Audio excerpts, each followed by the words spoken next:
Di rumah sakit, Jesse dimarahi oleh Oppo dikarenakan dia yang menghilang dan tak mengangkat teleponnya. 네가 뭘 알겠냐? 모든 환자들이 급성이네요. 최선을 다해. Lalu malamnya, Direktur utama Lee yang menemui Ketua Single Pharma atau Byung-sung. Direktur Lee memberitahu bahwa Direktur Minsop telah meninggal. Namun Ketua Byung hanya seperti menganggapnya sepele.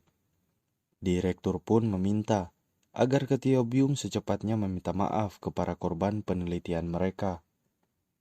Namun dengan keras kepala Ketua Byung mengatakan mereka semua sudah mati. Untuk apa dia harus meminta maaf kepada para mayat? Dan dengan tanpa berdosa, dia mengatakan bahwa hanya menjalankan bisnisnya dan akan mencoba mendiskusikannya bersama Min Yong. Kesal dengan Ketua Byung, Direktur Lee pun pamit pulang. Di depan pintu, dia bertemu dengan Min Yong. Direktur Lee mengatakan bahwa Min Yong harus membujuk ayahnya meminta maaf, dikarenakan dialah yang memimpin penelitian tersebut. Min Yong pun berkata bahwa dia hanya melakukannya demi perusahaan. Toh, dia sudah juga diberikan izin oleh ketua. Kesal karena ayah dan anak sama saja, Direktur Lee pun pulang dengan raut yang kecewa. Beralih ke kantor Jin Hee, si profesor menjelaskan, dikarenakan penyakit itu berasal dari kutukan, maka bisa disimpulkan hanya si dukunlah yang bisa menyembuhkan penyakit keracunan kerang tersebut. Atau dengan kata lain mereka juga harus membunuh dukun tersebut. Mereka pun berunding.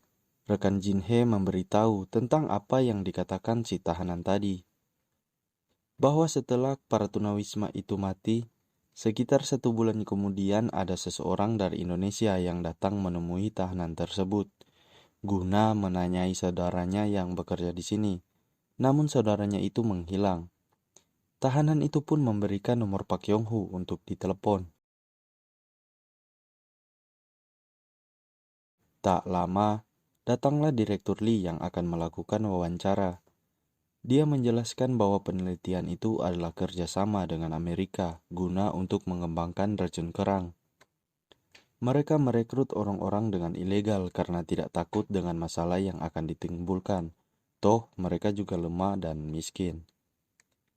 Jin Hee bertanya di antara korban penelitian apakah ada orang Indonesia. Direktur Lee pun menjawab bahwa dia tidak begitu yakin. Namun mereka bisa mengecek dokumen yang dia bawa sebelumnya.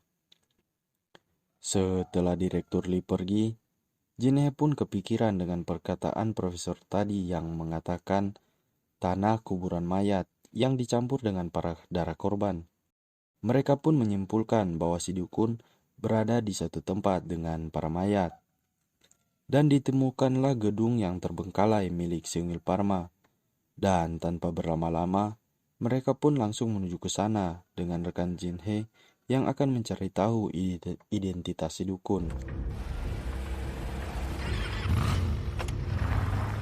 Sesampainya di gedung yang dimaksud, mereka mengecek seisi gedung dan menemukan simbol aneh dengan tulisan tidak ada.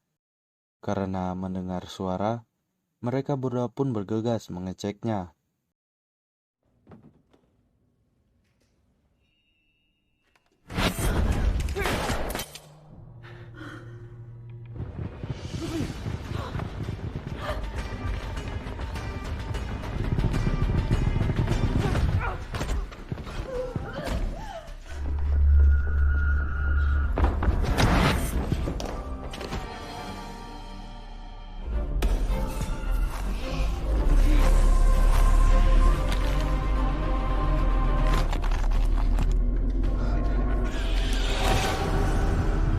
Untunglah Sojin datang tepat waktu.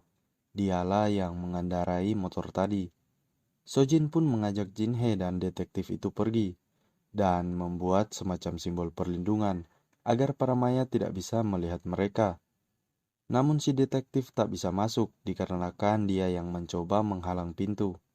Sojin pun akan menolong detektif itu dengan gabungan ulti Argus Estes dan Faramis serta Immortal yang tidak ada cooldownnya. Sojin pun menghajar mayat tersebut tanpa takut dia akan tershutdown.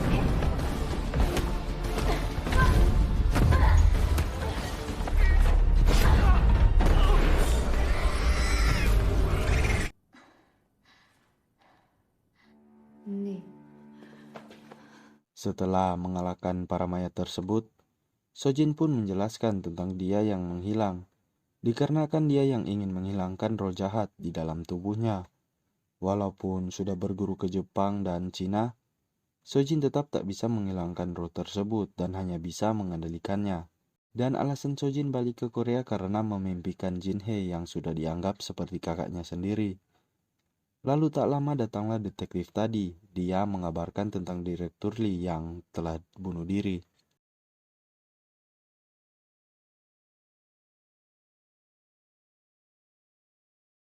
Opok pun menelpon Jinhee dan mengabari bahwa Ketua Byung ingin wawancara dan meminta maaf. Jinhee pun bergegas untuk pergi wawancara dan mengajak Sojin untuk ikut.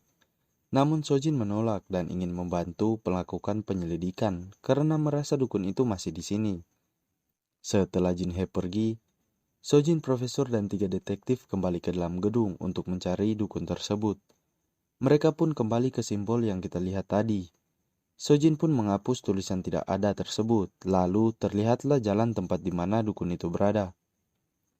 Di sisi lain, terlihat wawancara yang telah dimulai. Ketua Byung meminta maaf kepada masyarakat dan berkata akan bertanggung jawab dengan apa yang terjadi. Namun Jinhee mengatakan bahwa permintaan maaf ini bukan untuk masyarakat, melainkan untuk para korban dari penelitian beserta keluarga mereka. Ketua Byung pun mau untuk melakukannya lagi, namun terlihat permintaan maafnya palsu atau tidak sungguh-sungguh.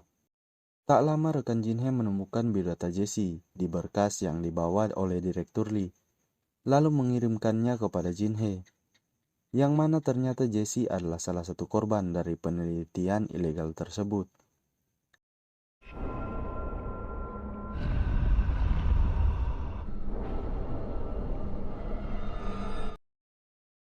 Di saat yang bersamaan, Sojin berhasil menemukan di mana dukun itu berada. Sojin pun berusaha sekuat tenaga untuk menyadarkan dukun tersebut. Dan di sisi lain, terlihat Jessie yang berusaha mengejar Ketua Byung.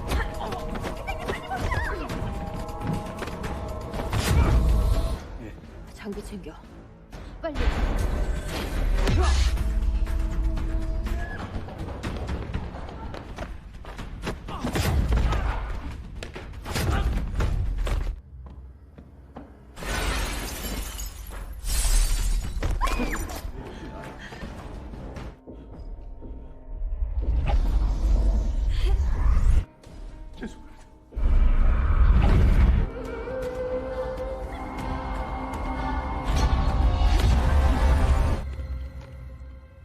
Untunglah Sojin tepat waktu menyadarkan si dukun tersebut.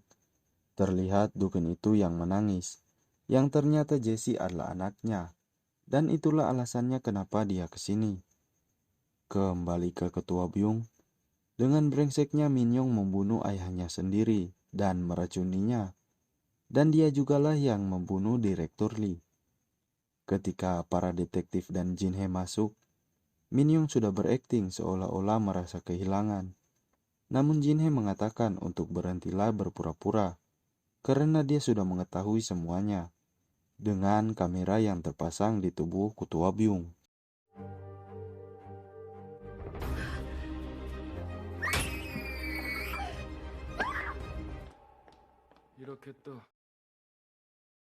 Di scene akhir, Sojin pun berkata kepada Jinhee tentang dia yang melihat pikiran dukun tadi, dan si dukun memberi pesan, jangan jadikan iblis sebagai temanmu. Mereka bisa mengambil orang yang kau sayangi. Lalu film pun berakhir.